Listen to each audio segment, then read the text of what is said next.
ایک بزرگ فرماتے ہیں کہ وہ دل میں روزی طلب کرنے کا ارادہ کر کے گھر سے نکلے اور ایک جنگل میں گزرے.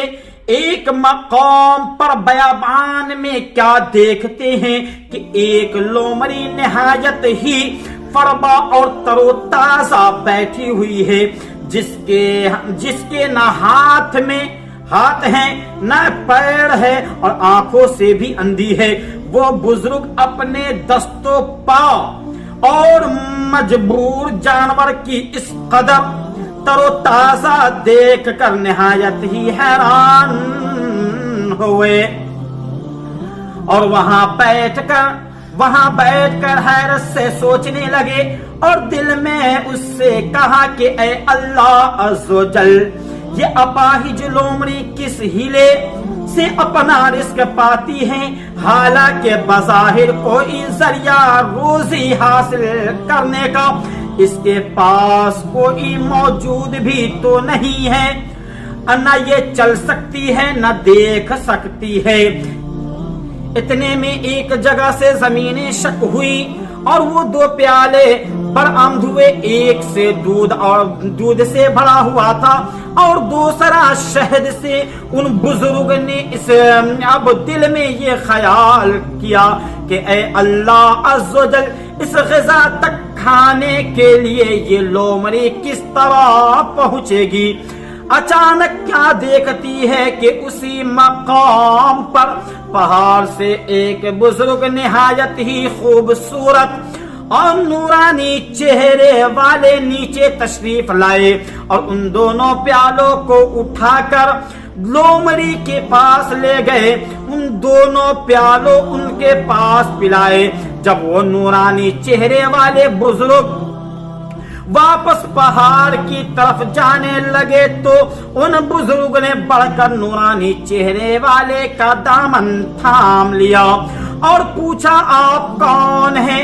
انہوں نے فرمایا میں اللہ عز و جل کے فرشتوں میں سے ایک فرشتہ ہوں اور یہی خدمت میرے سپرد ہے.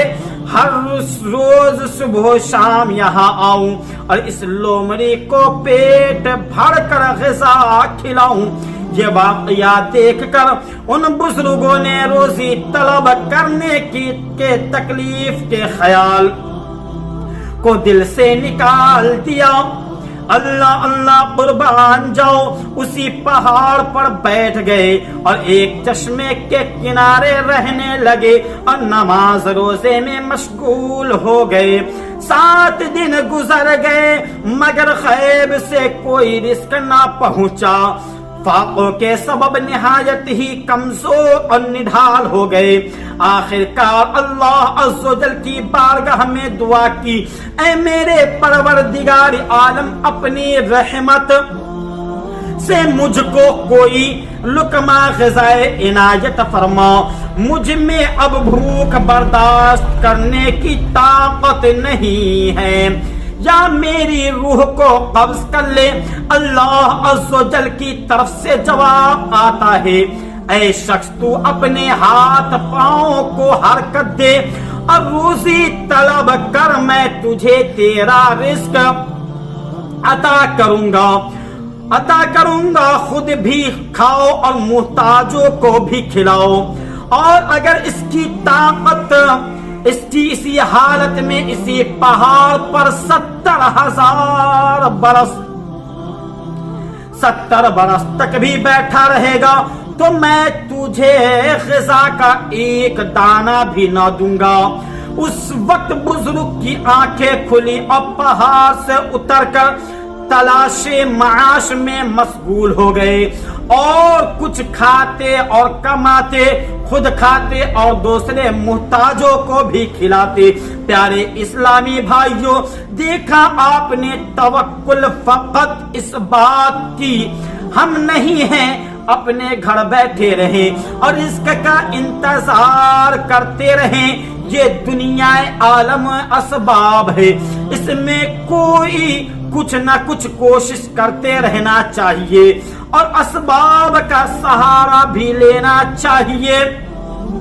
جیسا کہ ایک شخص سرکاری مدینہ صلی اللہ تعالی علیہ وسلم کی بارگاہ میں حاضر ہوئے، نماز پڑھنا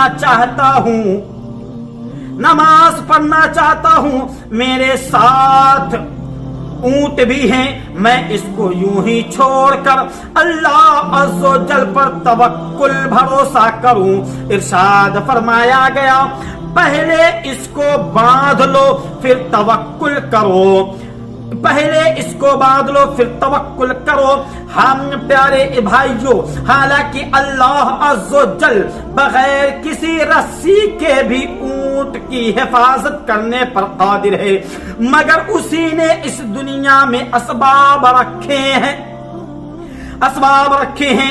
وسائل و سائد کا وہ یقیناً محتاج ہے، مگر اس کی مشیت یہی ہے۔ دیکھیے اگر وہ چاہتا تو خود ہی اسلام پھیل جاتا اور لوگ راہ راست پر رہتے۔ وہ انبیاء علیہم الصلاۃ والتسلیم کا محتاج نہیں ہے، لیکن اس کی مرضی یہی ہے کہ انبیاء علیہ السلام اس کے دین کے لیے محنت کرے۔ اب اگرچہ نبوت ختم ہو گئی، تاہم اسلام کی تبلیغ کا سلسلہ جاری رہا، منصب امت مصطفیٰ کو دیا گیا۔ اگر اللہ عز و جل چاہے تو ہمارے بغیر بھی لوگوں کو سنتوں پر چلانے پر قادر ہے، مگر وہ چاہتا ہے کہ ہر مسلمان محنت کرے، لوگوں کو نیکی کی دعوت دے، حیات سنت کے لیے جد و جہد کرے، اور یوں ہی ہمیں سارا اجر و ثواب عطا فرمانا چاہتا ہے۔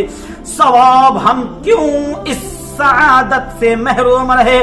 سنت عام کرے، دین کا ہم کام کرے، سنت عام کرے، دین کا ہم کام کرے، نیک ہو جائے مسلمان مدینے